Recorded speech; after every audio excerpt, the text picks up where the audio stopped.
ഏറ്റവും വലിയ പ്രതിസന്ധികളെ സ്വപ്നം കാണുക, അതിനെ അതിജീവിക്കാനുള്ള വഴികൾ നമ്മുടെ മുന്നിൽ ഉണ്ടാവുമെന്ന് ഉറച്ചു വിശ്വസിക്കുക. ഏറ്റവും വലിയ പ്രതിസന്ധി പോലും നമ്മളുടെ ഒരു സാധ്യതയായി കൺവേർട്ട് ചെയ്യാനുള്ള മനോഭാവം ഉണ്ടാവുക. ഇത്ര മാത്രമേ ഒരു സംരംഭകന് ചെയ്യാൻ കഴിയൂ. അവിടെ നിങ്ങൾ എന്താണോ നാളെ നേരിടാൻ പോകുന്ന പ്രശ്നം, ആ പ്രശ്നത്തെ നാളെ രാവിലെ അവിടെ നിന്ന് എങ്ങനെ സോൾവ് ചെയ്യാൻ കഴിയും എന്ന് പ്രായോഗികമായി കണ്ടെത്തുന്ന ഉത്തരങ്ങളിലൂടെ മാത്രമാണ് നിങ്ങൾ സോൾവ് ചെയ്യാൻ പോകുന്നത്. റിച്ചാർഡ് ബ്രാൻസൺ 400 ചില്ലുവാനം കമ്പനികളുടെ ചെയർമാനാണ് ഇന്ന്. അപ്പോൾ ഞാൻ പലപ്പോഴും അത്ഭുതത്തോടെ ചിന്തിക്കാറുണ്ട്, 400-ലേറെ കമ്പനികളുണ്ടെങ്കിൽ അയാളുടെ ഒരു കമ്പനിയെ കുറിച്ച് ഒരു ദിവസം പോലും സംസാരിക്കാൻ നേരം കിട്ടിയില്ല. അല്ലെങ്കിൽ അപ്പൊ വർഷത്തിൽ ഒരേ ഒരു ദിവസം സംസാരിച്ചാൽ ഒരു കമ്പനി ബാക്കി 360 ദിവസവും ഓടുമെങ്കിൽ ആ സംവിധാനം എത്ര മാത്രമായിരിക്കും, അയാളുടെ ടെക്നോളജി, അയാളുടെ മാനേജ്മെന്റ് വൈദഗ്ധ്യം എത്ര മിടുക്കുള്ളതായിരിക്കും.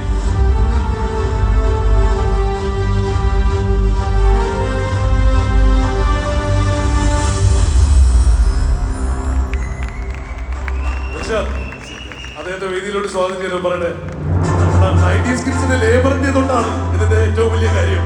അത് കഴിഞ്ഞാൽ ലോകം നമ്മളെ കാണിച്ചത് ആ ക്യാമറയിലൂടെയാണ്. നമ്മൾ ഓരോരുത്തരെയും ഇന്ന് യാത്ര ചെയ്യാൻ സാധിക്കുമെങ്കിൽ യാത്ര ചെയ്യണമെന്ന് പഠിപ്പിച്ച ആള് കൂടിയാണ് അദ്ദേഹം. ഷാർജ നിറകയ്യടിയോടുകൂടി സ്വാഗതം ചെയ്യാം. Let's welcome Santhosh George Kulangara.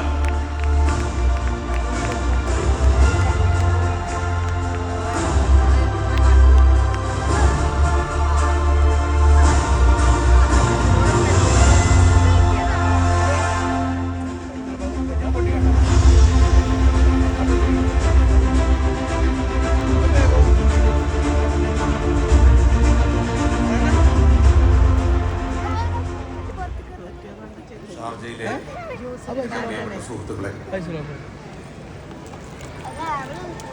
ശരിക്കും ആനന്ദം എന്നൊക്കെ പറയുന്നത് നമ്മൾ അനുഭവിക്കുന്നത്, ഞാൻ ഹൃദയത്തിൽ നിന്ന് പറയുകയാണ്, ഈ നാട്ടിൽ വരുമ്പോഴാണ്.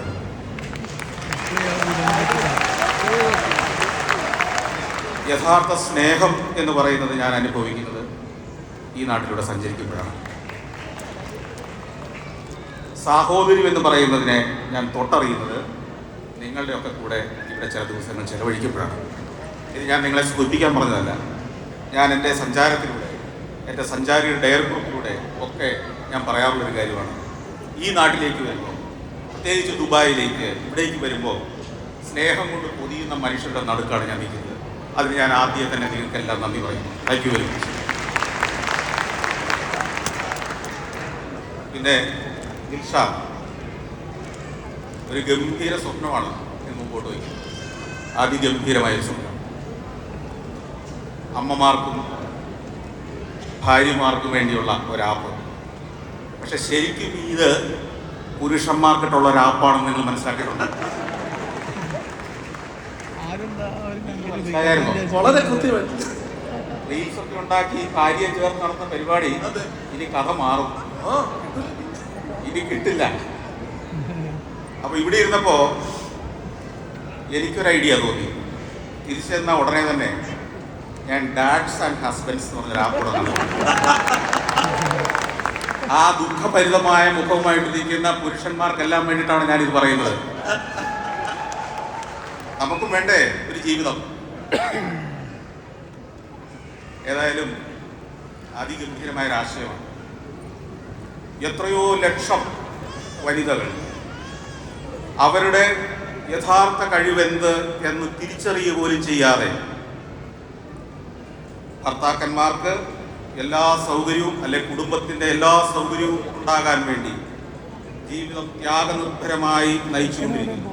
എന്നാൽ അതിനൊപ്പം ഉള്ളിൽ ഉറങ്ങിക്കിടക്കുന്ന ഒരു യഥാർത്ഥ കഴിവ്, അല്ലെങ്കിൽ ഒരു ടാലന്റ്, അല്ലെങ്കിൽ ഒരു ഉൽപ്പന്നം ഉണ്ടാക്കാനോ ഒരു സേവനം നൽകാനോ ഉള്ള കഴിവിനെ വീടിൻ്റെ അകത്തളങ്ങളിൽ പ്രകാശിപ്പിക്കാനാകാതെ ജീവിച്ചു തീർക്കുന്ന നിരവധി ജീവിതങ്ങളുണ്ടെന്ന് നമുക്കറിയാം.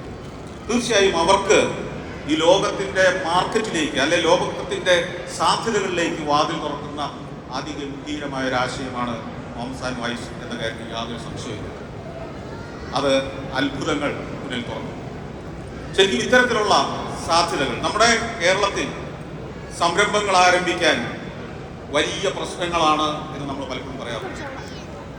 കേരളത്തിൽ സംരംഭങ്ങൾ തുടങ്ങാനുള്ള പ്രതിസന്ധികളെ കുറിച്ചും പ്രശ്നങ്ങളെ കുറിച്ചുമാണ് കഴിഞ്ഞ കാലം മുഴുവൻ നമുക്ക് സംസാരിക്കുന്നത്. പക്ഷേ എനിക്ക് അവസരം കിട്ടുമ്പോഴൊക്കെ പറയാറുണ്ട്, കഴിഞ്ഞ 42 വർഷമായി കേരളത്തിൽ ഒരു സംരംഭം നടത്തുന്ന വ്യക്തിയാണ് ഞാൻ. പ്രതിസന്ധികൾ ഉണ്ടാവാത്തത് കൊണ്ടല്ല, ആ പ്രതിസന്ധികളെ എങ്ങനെ മാനേജ് ചെയ്യണമെന്ന് അറിയുന്നത് കൊണ്ടാണ് സംരംഭങ്ങൾ വിജയമാകുന്നത്. പ്രതിസന്ധികൾ ഇല്ലാത്തത് കൊണ്ടല്ല, പ്രതിസന്ധികൾ ഉണ്ടാവില്ല എന്ന് കരുതിയുമല്ല ഒരു സംരംഭകൻ കേരളത്തിൽ അല്ലെങ്കിൽ എവിടെയാണെങ്കിലും സംരംഭം ആരംഭിക്കുന്നത്. അതിന്റെ പരിഹാര മാർഗങ്ങൾ കണ്ടെത്താൻ കഴിയുന്നവനാണ് യഥാർത്ഥ സംരംഭം. അപ്പോ വലിയൊരു പ്രശ്നത്തിന് വലിയൊരു സാധ്യത കണ്ടെത്തിയിരിക്കുകയാണ് ഇവിടെ ദിൽഷാദും അദ്ദേഹത്തിന്റെ സുഹൃത്തുക്കളും. ഇവിടെ ഈ IT കാലഘട്ടത്തിൽ, ആർട്ടിഫിഷ്യൽ ഇന്റലിജൻസിന്റെയും റോബോട്ടിക്സിന്റെയും ഒരു കാലഘട്ടത്തിൽ അതിന്റെ സാധ്യതകളെ മുഴുവൻ പ്രയോജനപ്പെടുത്തിക്കൊണ്ട് അത് നമ്മുടെ അമ്മമാർക്കും ഭാര്യമാർക്കും അവരുടെ ആശയങ്ങൾ, അവരുടെ ചിന്തകൾ, അവരുടെ ക്രിയേറ്റിവിറ്റി, അവരുടെ സേവനം ലോകത്തിന് സമർപ്പിക്കാൻ കഴിയുന്ന ഒരു ഗംഭീരമായ ആശയമാക്കി മാറ്റിയിരിക്കുന്നു. ഞാൻ പ്രത്യേകം അഭിനന്ദിക്കുന്നു. വലിയൊരു വിജയമാകട്ടെ എന്ന് ആശംസിക്കുന്നു. കാരണം ഇത് വിജയിക്കേണ്ടത് നമ്മുടെ സമൂഹത്തിൻ്റെ, മലയാളി സമൂഹത്തിൽ നിന്ന് ഇത് ലോക സമൂഹത്തിലേക്ക് പടരുക തന്നെ ചെയ്യും. പക്ഷേ മലയാളി സമൂഹത്തിൻ്റെ ഒരു അഭിമാനമായി ഇത് മാറും എന്ന് ഞാൻ വിശ്വസിക്കുന്നു. എല്ലാ ആശംസകളും നേരിടും. Thank you very much. Sir, പോകുന്നതിനും എന്താ യാത്ര 2 ചോദ്യം. ഷാർജയിൽ ആദ്യമായിട്ട് വന്നത് എപ്പോഴാണ്? ഷാർജയിൽ ഞാൻ വളരെ പണ്ടേ വന്നതാണ്. എനിക്ക് തോന്നുന്നത് 2000-ലാണ്. 2000-ൽ അക്കാലത്തൊക്കെ ഞാനിവിടെ വരുന്നത് മറ്റേതെങ്കിലും ഒരു രാജ്യത്തേക്കുള്ള യാത്ര മധ്യയായിരുന്നു. ഒരിടത്താവളമായിട്ട് വന്നിറങ്ങി, ചിലപ്പോൾ രാവിലെ വരെ ഫ്ലൈറ്റ് വന്നിറങ്ങും, ഏതെങ്കിലും ഒരു സുഹൃത്ത് വന്ന് കൂട്ടിക്കൊണ്ടു പോകും. കുറേ സുഹൃത്തുക്കളുടെ കൈകളിലൂടെ ഇങ്ങനെ കൈമാറി ഭക്ഷണമൊക്കെ കഴിച്ച് അടുത്ത ഫ്ലൈറ്റ് ആകുമ്പോഴത്തേക്ക് വിമാനത്തെ കയറ്റും. അങ്ങനെയാണ്.